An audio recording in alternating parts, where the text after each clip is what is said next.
Le 7-10 Listen anywhere. sur France Inter. Géopolitique, bonjour Pierre Aski. Bonjour Nicolas. Pierre, vous nous parlez de l'escalade entre Israël et le Hezbollah. Parler de risque de guerre est trompeur parce que la guerre est déjà là. Le risque aujourd'hui, c'est celui d'une guerre totale entre Israël et le Hezbollah, l'organisation politico-militaire chiite libanaise.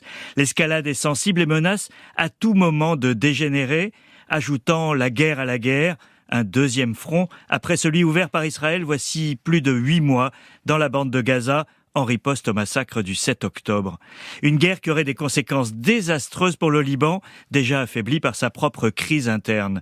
Rien qu'au cours des derniers jours, une frappe israélienne a tué dans une voiture circulant au sud Liban un général du Hezbollah, le plus haut gradé abattu. La riposte du mouvement chiite a pris la forme d'une pluie de missiles et d'artillerie sur le nord d'Israël.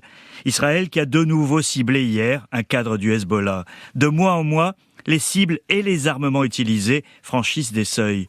Pour tenter d'empêcher cette guerre dont personne ne semblait vouloir il y a encore quelques semaines, un émissaire américain, Amos Hochstein, est arrivé en Israël hier avant de se rendre au Liban, mais la diplomatie paraît bien démunie. Et pour quelle raison ?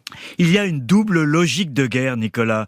L'émissaire américain, mais aussi les Français, avec Jean-Yves Le Drian qui se trouvait le mois dernier à Beyrouth, tentent de pousser un plan de désengagement. L'émissaire de Paris a même rencontré un dirigeant politique du Hezbollah, ce que son homologue américain ne peut pas faire.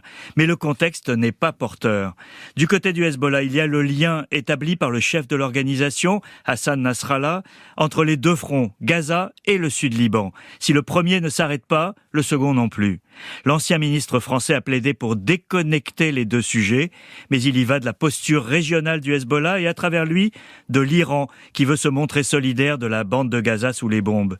Et du côté israélien, il y a la tentation de l'escalade, pour en finir avec la menace que fait peser le mouvement chiite, qui dispose d'un arsenal puissant.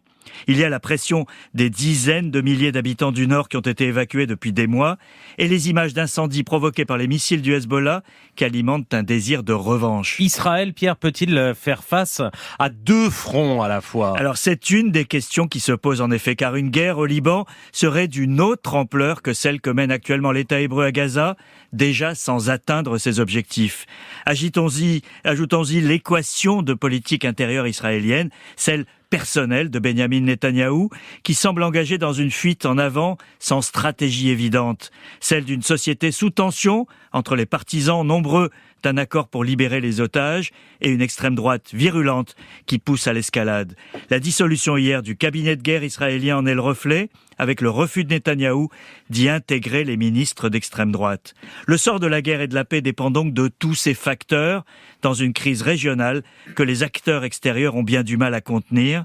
À tout moment, l'échec des médiations risque de ne laisser qu'une seule issue, la guerre totale. Pierre Aski, merci.